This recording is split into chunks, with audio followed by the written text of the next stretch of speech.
everyone, welcome to this review for my channel, The Mental Traveler. I'm Caro Herrera, and today I'm going to be talking about a book that I fell in love with since its first few pages. It's a masterpiece of a novel, and it's called The Sun in Splendor by Sharon K. Penman. It deals with the life of Richard III. It was published in 1982, and it had a really interesting backstory. Maybe some of you have only heard of This Late Monarch by William Shakespeare's play, in which he describes Richard as being this evil hunchback who lusts for power and is willing to do anything to get the crown. Well, there is way more to the real man than this. Cheater propaganda. The author brings to Richard's memory and legacy in The Sun in Splendor in a way that can be described as her whitewashing this man. So it's like the complete opposite of what Shakespeare did. Here, Richard is portrayed as this really noble, chivalrous, good, tragic, doomed figure. Somebody once told me the following about The Sun in Splendor. Keep in mind that Penman's version of Richard III is heavily idolized and romanticized. He wasn't the monster that Cheater propaganda made him out to be, but I seriously doubt that he was a tragic, noble hero that Penman portrays. So yes, as with many other historical figures, there are many sides as to how Richard was really like. You just have to read as much as you can about it if you're interested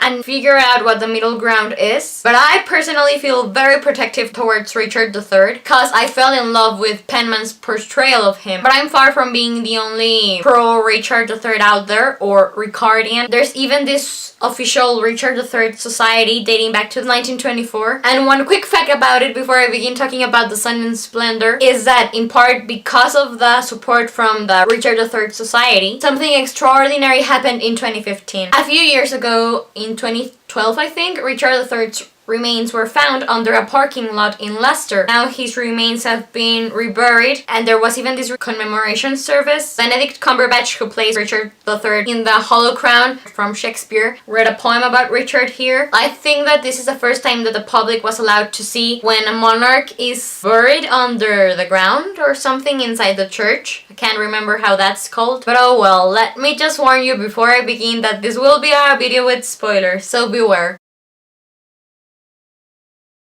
Let's go back to 2011. The film Anonymous comes out, and one of the things that I liked about it was the character of Robert Cecil. In case you don't know the story, Anonymous deals with how Shakespeare was a fraud, and it was actually this nobleman who wrote all of the famous plays. And anyways, I got interested in the character of Robert Cecil, and I can't remember how it came about, but somehow I ended up binding The Sun in Splendor. Looking back, I can only assume that the friend that introduced me to this novel mentioned it because Robert Cecil was a contemporary of Shakespeare, and I don't think that he supported public entertainment, so he was a sort of enemy of Shakespeare. Thus, Shakespeare maybe based Richard III's physical appearance a lot on how Robert Cecil looked, because Robert was small, he had a hunch on his back, and Cecil I don't think was that beloved by the people of London, and thus it was a sort of Tudor propaganda technique to be connecting someone from long ago, Richard III, to someone that the people recognized and didn't like. But anyways, the title of The Sun in Splendor sort of stuck with me for the last 5 years, even though I didn't read it back then. I really can't believe it took me so long to finally immerse myself into this story. But in a way I'm glad, because maybe I was too young before to truly appreciate what I was in store for. But yeah, The Sun in Splendor re-entered my life about 2 weeks ago, and I believe it was the right story to read at the proper moment. The reason why I finally decided to give The Sun in Splendor a try was because I watched The White Queen for the first time. This miniseries is based on the life of 3 women who knew Richard III one way or another. One was his sister-in-law, one was his wife, and one was the mother of the man who took the crown after Richard, his rival. So yeah, as I started watching The White Queen, I had no idea when I ended it I would be totally captivated with Richard III, which is funny because I don't think that they do that good of a job at portraying him, now that I know more about him and I can judge a little bit better. But the more I saw of this show initially, the more I was intrigued by Richard, until finally it clicked together that he was a character from The Sun in Splendor. All of these historical dates started to click, and then I remembered Robert Cecil, the man that had sort of intrigued me back when I first saw Anonymous. So yeah, it was high time I gave The Sun in Splendor a try. I went online and I could honestly only find good stuff about it. I mean, there were some tiny details. It wasn't 100%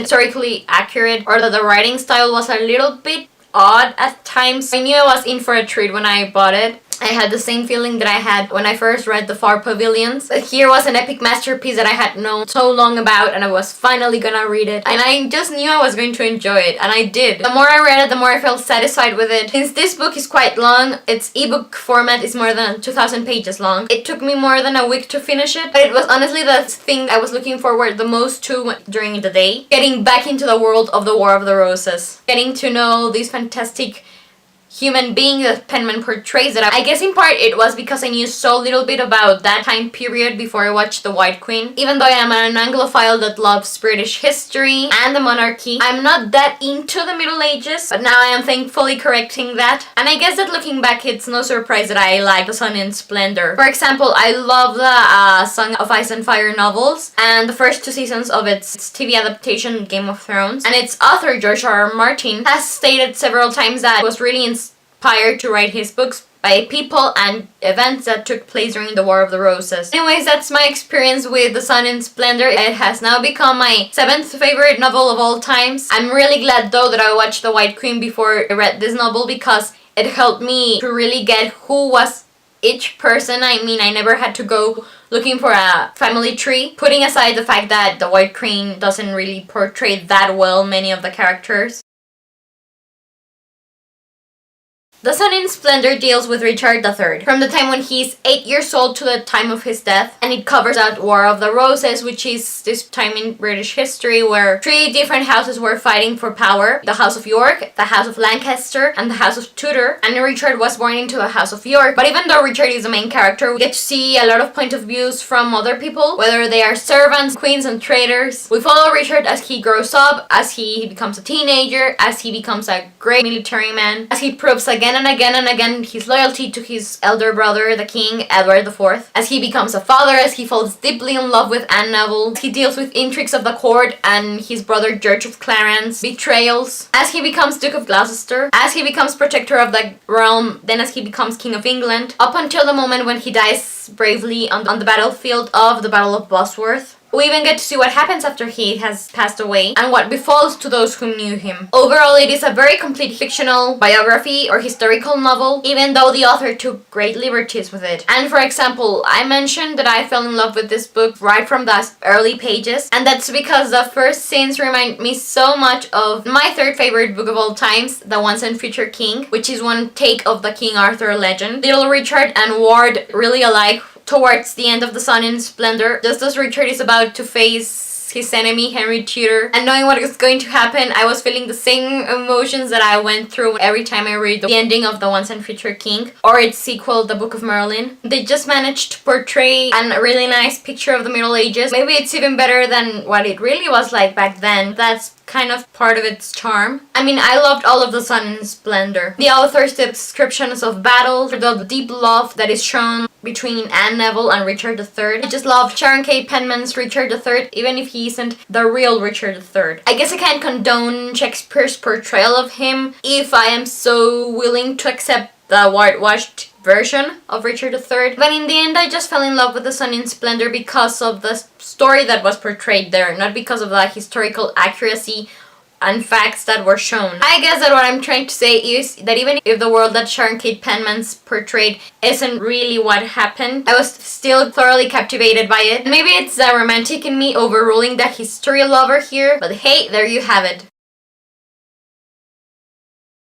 I give The Sunne and Splendor a 5 out of 5 stars review because even though there are hints that this was the author's first book regarding the writing style, that did not hinder me from thoroughly enjoying this book. It was a real pleasure reading it, and even though I knew how it ended because I love spoilers, even if I hadn't watched The White Queen, I would have still looked up what happened. I was crying more than once. It was almost as if I could feel the pain, all the emotions the characters were going through. And yet, their sufferings must have been greater. When they were losing loved family members, when they were being unjustly treated, or when Richard rode valiantly to his death at Bosworth Field. I get goosebumps remembering it. It all made me ache for an era where Sharon K. Penman's Richard III would have lived. I mean, even the portrayals of brotherhood and friendship were so evocative here. And the final bits were just heart-wrenching experience because even though I was glad that Richard was going to sort of stop suffering because the last months of his life were pretty tough, where he just seems to be drifting aimlessly, I wish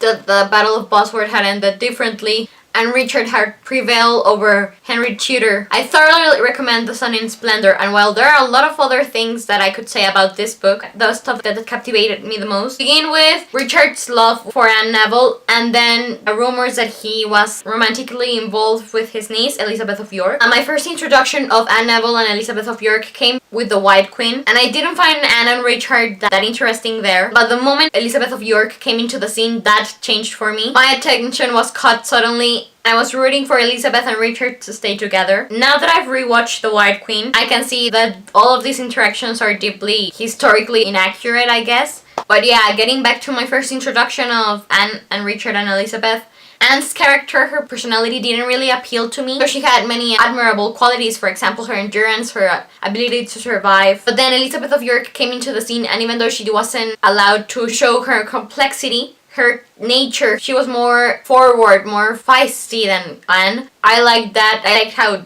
she matched with the White Queen's portrayal of Richard III. And I mean, even when I was watching the White Queen the first time, I didn't really know if he loved Anne Neville or not. I thought it was a really weird relationship, but when I read The Sun in Splendor, everything changed for the love between Anne and Richard, as it's shown here. And then here he doesn't seem to be attracted to his niece, and I could deal with it, even though they show that she was infatuated with him. I've done a lot of research recently about Elizabeth of York and whether or not she would have had a romantic relationship with her uncle, or if he was just using her to get back at Henry Tudor. And I don't know, but regarding The Sun in Splendor, I love the romantic aspects of it. I really hope that the real Richard III loved the real Anne as much as it's stated here. A spoiler here, but in case you don't know, Elizabeth of York ended up marrying Henry Tudor, the man who defeated her uncle, and they are the parents of Henry VIII. Other stuff that I should mention here are how amazed I was more than once to see how young the characters were here. They lived so much, and many died in their early 30s, for example. Men were battle commanders and were fathering children at age 16 or maybe even younger, and girls were getting married at 13 years of age, and then they were dying young. Another thing I want to mention is Elizabeth Woodville. She's the main character in The White Queen, and when I was watching that series, I liked her. She is the wife of Edward IV. She is the sister-in-law of Richard III, the mother of Elizabeth of York. But then when I was reading about her, Sharon K. Penman's work, I thought that she was ridiculing her just to throw the blame at the Woodvilles because they were supposed to be the antagonists to Richard III. I haven't done that much research, and maybe she was more like Sharon Penman's portrayal of her than the one they did with the White Queen. Moments she almost seemed like a caricature here, and I didn't like that. But again, I don't know that much about the War of the Roses. I'm just a newbie at the moment. And of course I can't end this review without mentioning the mystery of the Princess in the Tower. I guess that I do like the solution that Sharon K. Penman presents, but I'm sure there are other theories going out there, and I don't know that much about them, so I can't say if it's true or not. And a minor detail before I end the review is that Shakespeare portrays Richard III as a hunchback. In Sharon K. Penman's work, he supposedly had a fall, and that made his shoulders a little bit different in their height.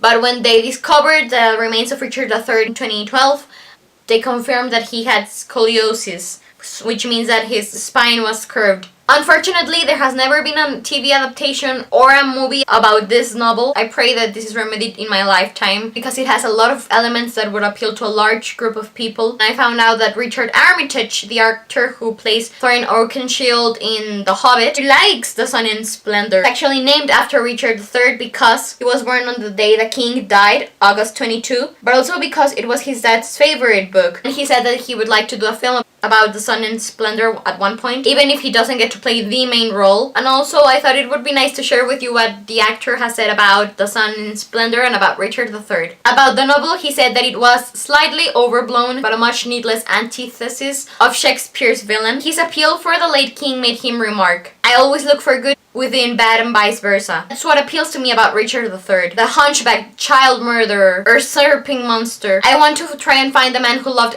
Anne passionately, from childhood until death, who was inconsolable at the loss of his only son and who put in place the even-handed judging system which we enjoy today, and then had him slaughter the princess in the tower. It's all about contradictions. So yes, I hope there's an adaptation of The Sun in Splendor soon, so this novel can be brought back into the spotlight. I just want to mention again that this is a wonderful book. When I finished it, I was left with this feeling of being bereft. I didn't know what would I read after this masterpiece. I could read it for hours without getting tired. I thought about reading this book about this girl who travels back in time and falls in love with Richard III. In the end, I guess that at the moment I'm not ready to read another person's portrayal of Richard III because I am so in love with Sharon K. Penman's work. I am though reading currently The Daughter of Time, which is a book about Richard III, but they don't try to get into his shoes, they just try to defend him. So my vision of him from the Sun in Splendor is him being damaged. And I am going to review The Daughter of Time soon, so more about that in another video. But oh well, this is truly all I have to say for the moment about The Sun in Splendor. Thank you very much for watching, for hearing me talk on and on about Richard III. If you have any comments about it, I would love to start a discussion with you. In the description box below, you can find a link to the Goodreads page for The Sun in Splendor. I hope you have a wonderful day wherever you are in the world. I'm Carolera, the Mental Traveler. Take care and I'll be seeing you soon. Goodbye!